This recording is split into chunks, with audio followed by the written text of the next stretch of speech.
We are sitting here with Stephanie, who is a part of the Texas Financial Center group that's here to help you with anything you have that's insurance related. Stephanie, you pretty much handle everything group, correct? That is correct. We So- can all help anyone, but Okay. we kind of have our little niche. Niches. Okay. All right. So, what does that mean for people out here who have no clue what group means? So a group is 2 or more. Okay. So there are like little caveats though. So when someone calls and says, I have my own business, can I get a group policy? Well, it depends. Okay. If you're just an individual doing business as yourself or a DBA, you have to have people on payroll. They can't be 1099 contractors, at least one person. Okay. If you're incorporated and you're trying to insure a husband and wife, then the husband and wife both have to be owners of the LLC or corporation. Okay. So there's just little steps to proving your business, because if you're just one person, that is not a group, so you Sure. cannot get a group policy. So a sole proprietor is not going to be able to roll up in here. Unless they are a corporation or LLC and their wife is a part owner of that entity. Good caveat. Okay. So, Like for a large company, say you have a company out here who has 1,000 people, which would be a great day, honestly.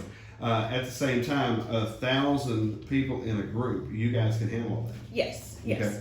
And depending on your group size, there's like different products available to you. Okay. So when you get to the 50 plus, and it doesn't have to be 50 full time, just 50 employees period. Okay. It's medically, your medical history and facts are relevant, Okay. and your claims matter.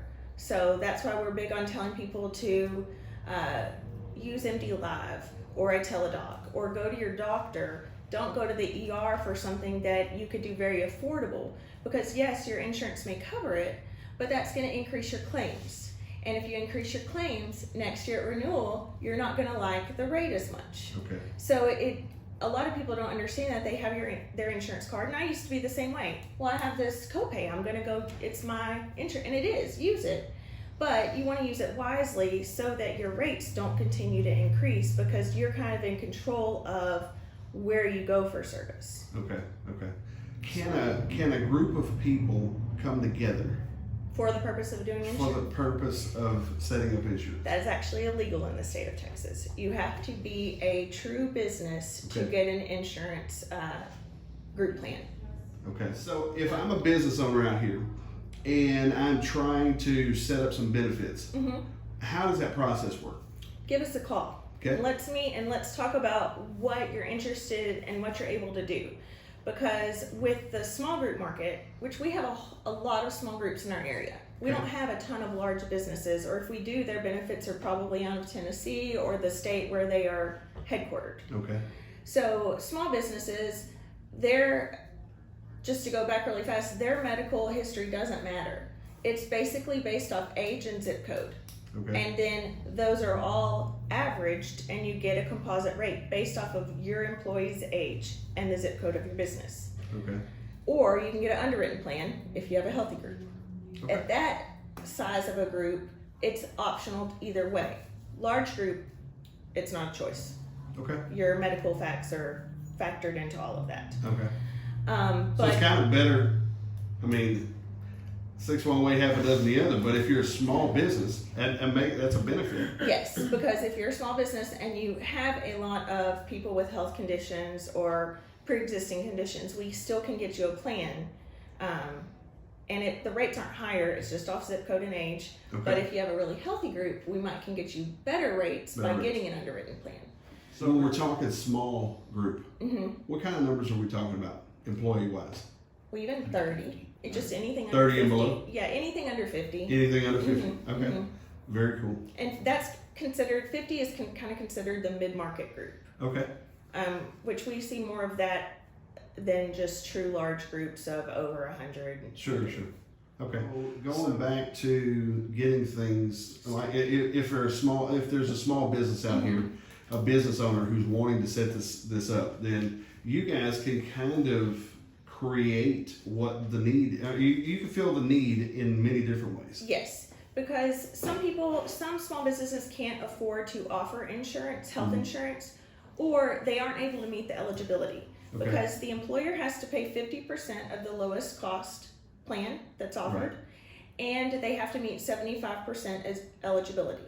Now, people that are on their spouse's plan don't count against that 75%, but for some small businesses, it's still hard to meet that eligibility and participation rate. So during a certain time of year, that's waived. Okay. So around November each year, we can push small groups through without meeting eligibility and participation. The employer doesn't have to pay 1 penny towards them. Yes. And that's how a lot of small business owners are able to get a PPO plan for themselves, because their employees don't want to pay half or can't afford to pay half. All right. What is a PPO? That is a preferred provider network. So you have like the option of going to any doctor in that network you want. You don't have to get a referral. You don't have to go through all the hoops that an HMO network offers. Okay. But any marketplace plan in Texas, individual plan, all that's offered in Texas is HMO. Okay. So some small business owners really want a PPO. They want to be able to go to MD Anderson if they have cancer. Right. So during that special enrollment period for groups, we're able to get them the plan they're wanting without having to meet the eligibility or participation. Okay. So we can still get benefits for their employees. We can offer supplemental products like critical illness, cancer plans, accident plans, short-term disability. And those are really great products. I am a big fan of critical illness plans personally, because we can do a critical illness plan with the cancer rider. Okay. So you choose the amount of coverage you want. You can choose 5,000, 10,000, 30,000, 50,000, whatever you want. And if you're diagnosed with cancer, heart attack, stroke, major organ failure, that we have to submit the claim form showing your diagnosis, and that lump sum is paid to you. So it's paid directly to the individual, correct? Yes. Okay. So you can use it for health care costs, or you can use it to pay your mortgage or your bills or whatever you're needing it for at that time. So I'm a really big fan of that. Cancer plans are also really good, but it's a more frustrating process to file those claims, because you have to file a claim every time you go. And usually when you're diagnosed and dealing with cancer, the last thing you want to do is send me mileage every time you go to the doctor, or send me proof of your visit and what was done. And Claudia is super patient, and we help a lot of people file their claims, and we don't mind at all. But the person going through it, it's a heavy time anyway. It is. So and then having to deal with all the minutiae of trying to get paid. Yes. Can be difficult. And you couldn't do the critical illness with the cancer rider. That's why there were the two separate plans. Gotcha. But now that you can do it all combined, we've had a lot of groups switching to that, because it's just the last thing you want to deal with is paperwork when you're going through that process. There's no doubt about that. So I guess my question would be, so say you have a small business out here, and for whatever reason they don't want to do the health insurance just yet. Okay, for whatever reason it is. Right. Although you've kind of opened up a door there with open enrollment, when does that normally happen? For the special enrollment period where you don't have to meet? Yes. That is in November. Okay. It lasts up until December 15th. This year they extended it just a little bit. Okay. But we prefer to get everything turned on in November, because if the provider or carrier kicks back it for any reason, say something didn't get signed right, filled out right, whatever, you're now under the true rules, not the special enrollment period. Gotcha. So we like to get everything turned in November, so that if anything gets kicked back, we have plenty of time to get it corrected. Deal with the issues. Yes, okay. yes. So if there's a company out there or a business owner out there who wants health insurance, then obviously you just kind of opened up the door with the special enrollment time. If there's a small business out there who just wants to provide supplemental insurance, do they have to have the health insurance? No, we do a lot of groups like that. Okay. Because a lot of people want to be able to provide a benefit to their employee, like short-term disability. Right. And the employee pays for that benefit. Okay. It's not costing the employer anything, but I can't just go buy myself a short-term disability plan. But through Jim offering benefits to me, I can buy a short-term disability plan.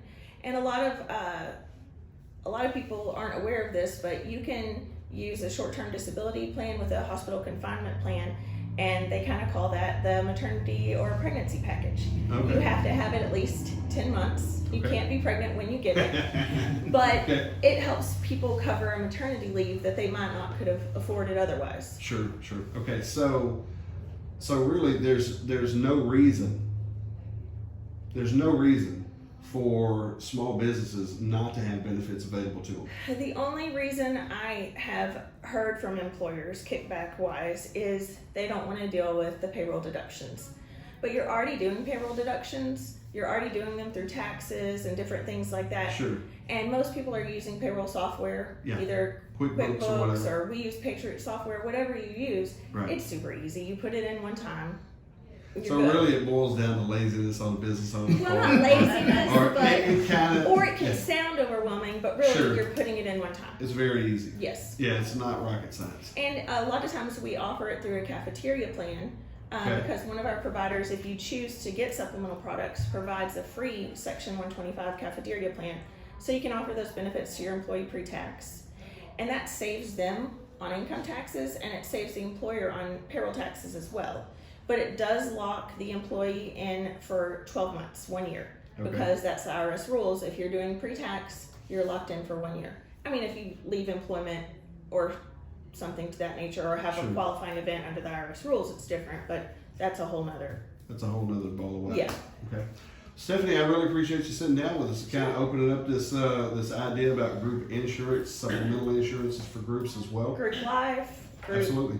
We even have some municipalities that are paying for long-term disability, short-term disability, and life for their employees now because it was so affordable. So let's touch on that before we close this section out. Supplemental insurance for group is very affordable, from what I can recall. It's a lot more affordable than going out on your own, especially if it's employer paid. It's an even lower cost. Okay. But even just offering it employee paid, it's Like say I'm a business owner, and then I come out here and I have 4 or 5 employees, and they're employees are always looking for more, right? So you want a reason to keep them to yeah. It's retain it's better incentive. talent. Yeah. And I mean that kind of goes back to somebody's being lazy on their end if it's all about putting it in the computer. I mean the benefit, the reward for the company in the long run is much greater than 5 minutes on the computer for setting up the payroll deduction. But from what I recall years ago, being around supplemental insurance, it was very, very affordable. And so if a business owner is wanting to set that up, then all they have to do is meet with you. All they have to do is call me, 384-4441. There you go. I can go to them or they can come in here Okay. and we can sit down and talk about what their goals are, what they're trying to offer, and how we can get there, whether it's setting up Colonial Life or Aflac or something, MetLife, whatever for them now. Okay. And then coming in with a special enrollment period, health insurance for the owner if that's what they're trying to do. It just depends on what their goal is. We also offer retirement services, and it's just what they're trying to offer and who they're trying to retain. So basically, they can come to you with a whole mess and say, "This is what I'm looking to do," and Yes. you guys work the puzzle out. We have to try to figure out how to get there. It may Sure. be gradual, it may be steps. Sure.